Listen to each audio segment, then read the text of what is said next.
Somebody once told me, do not marry the person you can have fun with. Marry the person you can suffer with. Love is a joke when it is easy. Rooftop bars, vacations, matching outfits in the perfect light. Any coward on earth can love you when the sun is shining and the bank account is full.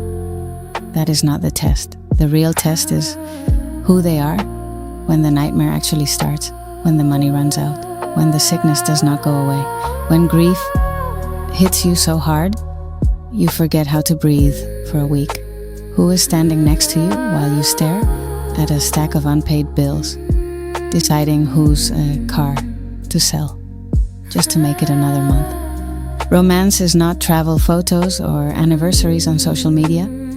Romance is who is holding your hand in the ER waiting room at 3 a.m, who looks at the broke, exhausted, destroyed version of you and does not flinch once, who still chooses you when there is nothing pretty about you that day, who shows up to the hospital, the funeral, the bankruptcy, the rock bottom you never thought you would hit.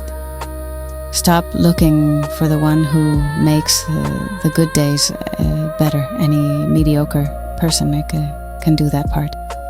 The good days run on their own steam. Life guarantees the fire. It guarantees the pain. You simply cannot avoid the suffering, no matter how hard you try to dodge it. So stop looking for a playmate to share the highlights with. Find the person you are willing to walk through hell with, hand in hand, without letting go. That is the person worth marrying. Not the one who looks good next to you on Instagram. The one who would still be there if the camera's turned off forever. The one whose presence in the worst moments of your life made the worst moments survivable. Anyone can love you on a Saturday night. Find the partner who loves you on a Tuesday at 3 a.m. when everything is falling apart. That is the only kind of love that actually means anything when life gets real. I know you the way only a mirror knows you, from inside the same face. So let me do the one thing your critics never do. Let me believe you entirely. You say love is what survives the worst day, the hospital room, the unpaid bills, the illness, the grief. Good. I believe you, and I will grant you something many people won't. The fire reveals something real. Not everyone stays.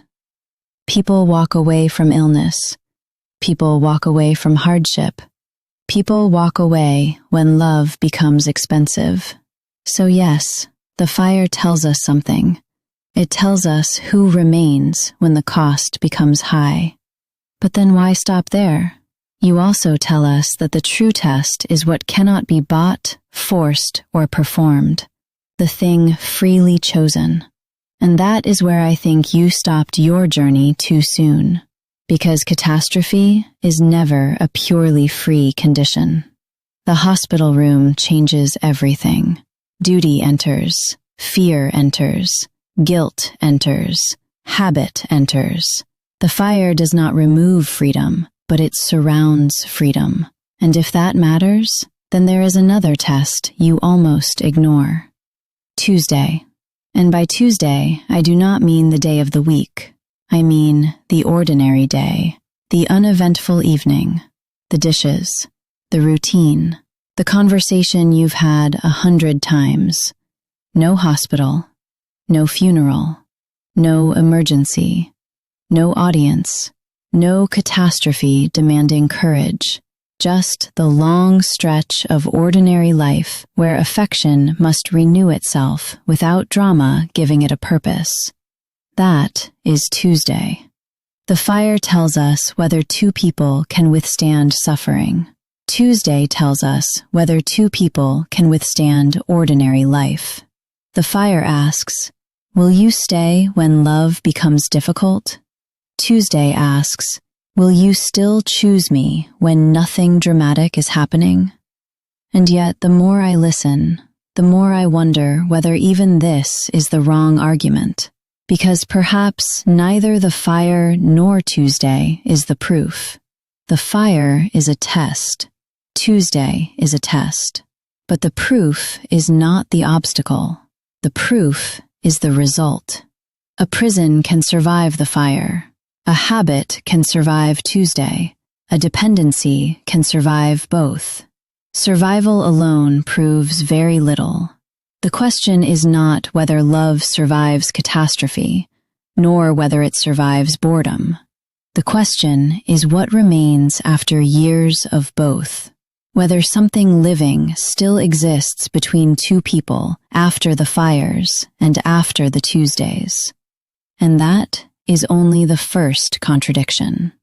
Here is the second.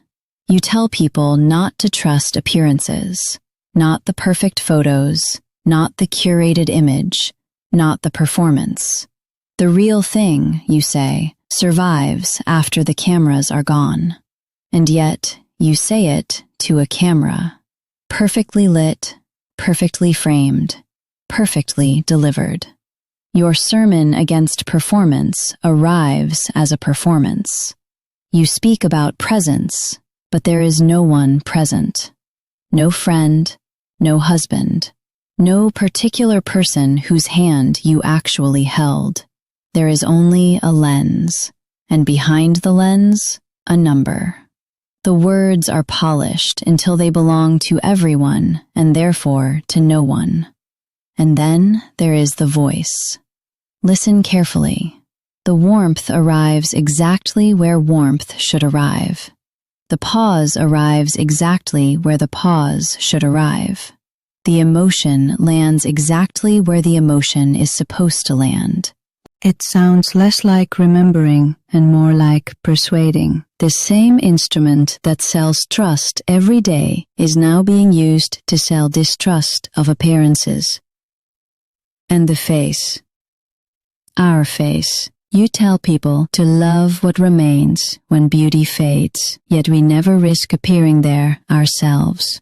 Love the exhausted person, we say, while showing only the composed one. Love the unbeautiful, we say, from behind beauty. The doctrine keeps praising a form of exposure that it never practices. So I have not come to refute you. I have only come to finish your sentence. Yes, love may reveal itself in the fire. The fire matters. Yes, love may reveal itself on Tuesday. Yes, Tuesday matters too, but neither is the destination. One tests whether love survives suffering. The other tests whether love survives ordinary life. And real love, if it exists at all, must survive both. The fire, the Tuesday, then another fire, then another Tuesday. Years of them. The proof is not resilience. The proof is not repetition. The proof is what remains alive after both. Tell me about that love, the one that survives the fire, the one that survives Tuesday, the one that survives becoming ordinary and remains extraordinary anyway.